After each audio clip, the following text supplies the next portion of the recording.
জয় দিয়ে শুরু হলো বাংলাদেশ নারী দলের বিশ্বকাপ যাত্রা। টি-20 বিশ্বকাপে নিজেদের প্রথম ম্যাচে নেদারল্যান্ডসকে 6 উইকেটে হারালো বাংলাদেশ।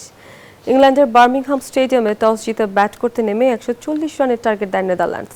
জবাবে ব্যাট করতে নেমে ওপেনার জোয়ারিয়া ফেরদৌসের অর্ধশতক রানের ইনিংস ভর করে 6 উইকেটের বড় জয় পায় টাইগ্রেসরা।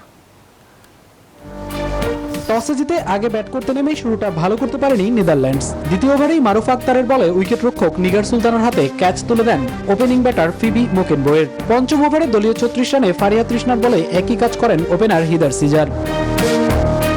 যুক্তরাষ্ট্রের 1 নম্বর জিম চেইন গোল্ড জিম এখন আবারও বাংলাদেশে। বসুন্ধরা আবাসিক এলাকা ও বসুন্ধরা সিটি শপিং মলে। এরপর দলের হাল ধরেন বাবাতে দলিট। 45 বলে 50 রানের দুর্দান্ত ইনিংস খেলে দলকে এগিয়ে নেন। সবশেষ 8 উইকেট হারিয়ে মোট 139 রান সংগ্রহ করে নেদারল্যান্ডস। বাংলাদেশের হয়ে মারুফ আক্তার নেন 2টি উইকেট।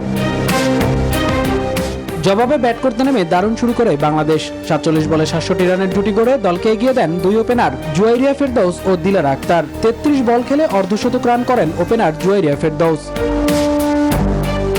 অপরদিকে 23 বলে 26 রান করে সাজঘরে ফেরেন দিলারা আক্তার। অধিনায়ক নিগার সুলতানা 0 রানে আউট হলেও দলের হাল ধরেন middle order batter Sharmin Akter ও স্বর্ণা আক্তার।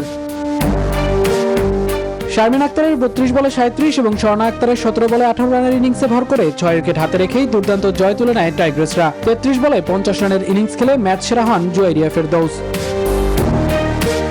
গ্রুপ 1-এ বাংলাদেশের বাকি প্রতিপক্ষ অস্ট্রেলিয়া, দক্ষিণ আফ্রিকা, ভারত ও পাকিস্তান। 17 জুন বেলা 3:30টায় নিজেদের দ্বিতীয় ম্যাচে অস্ট্রেলিয়ার মুখোমুখি হবে জ্যোতিরা। মামুনুর রহমান, নিউজ 24।